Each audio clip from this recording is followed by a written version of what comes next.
Why did Weber Shandwick conduct this research with Powell Tate and KRC Research about civility in America? Weber Shandwick has always been interested in communications and how people communicate with each other.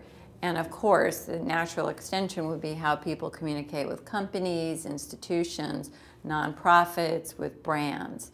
And we had noticed that there had been a rise in incivility and discussions about incivility online and offline.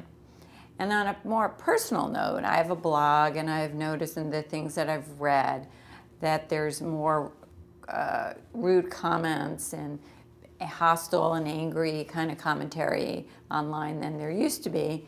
And on another note, I had heard President Obama say that one of the jobs he wanted to get done was to make civility more interesting. So adding all this up, we decided at Weber Shandwick that it was time for us to dig a little deeper and explore this idea. Could you tell me a little bit more about the survey? Sure. We partnered with Powell Tate and KRC Research, and we surveyed 1,000 Americans on the topic of civility. The survey was done online in late April, and we asked them questions, the American public, questions about civility in politics and government, in the media, in social media, and how it might affect their buying behavior.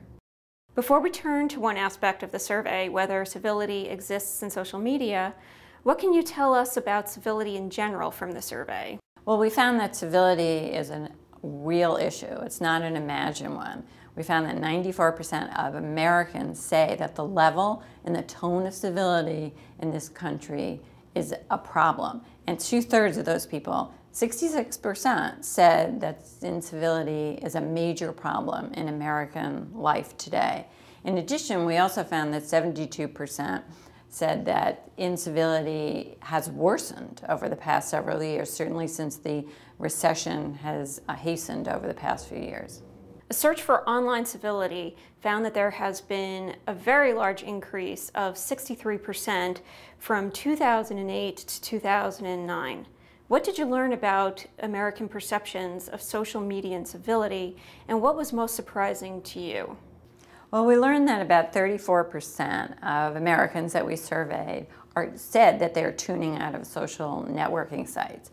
And of those, 39%, a fair amount, said that the reason they're tuning out is because of rude discourse and discourteous behavior online. Now that sounds like, it's a fairly large number, but this is actually a smaller number than what we found in terms of American perceptions of incivility in government and politics, and some of the op-eds and editorials they read, and in the news media. So it really has to be understood in relation to other aspects of everyday American life. But among the social media findings that we learned is that 45%, which is nearly 1 out of 2 people, have defriended or blocked someone online because of rude or uncivil comments. And we also learned that about 38% of Americans said that they stopped going to certain sites, online sites, because of the commentary that they found there. Were some forms of social media more uncivil than others, according to the general public? Well, we asked Americans to rate the level of civility in different aspects of their life. And we learned that blogs are actually rated more uncivil than social networking sites and Twitter. And now, let's face it, there's incivility everywhere. We see it in every aspect, really, of American life. But in the terms of blogs are really more open terrain. Anyone can post anonymously, you can refer to a blog posting, and sometimes it can be a bit more uncivil than looking at social networking sites like LinkedIn and Facebook and MySpace, where you have narrower communities and greater accountability for who is saying what.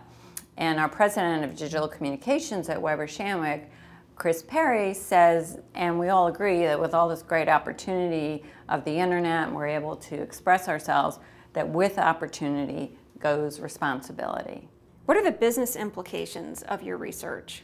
There are definitely some ways that companies and CEOs can calm the waters of incivility that exists. Companies and CEOs, first of all, can take a greater role in understanding social media and how it's impacting their reputations and the behavior of their customers.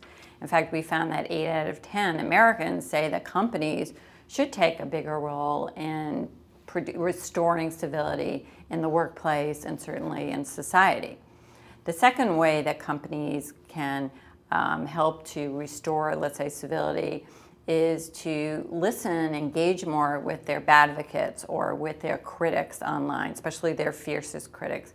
One of the findings actually was it's like 75%, that's a lot, big number, say that they have stopped buying products from a company that they considered uncivil or rude in some way.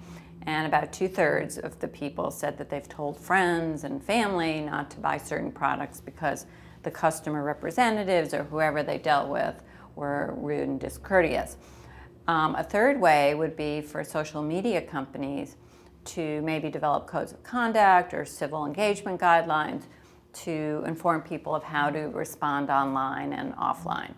So where can someone go to get more information about the survey?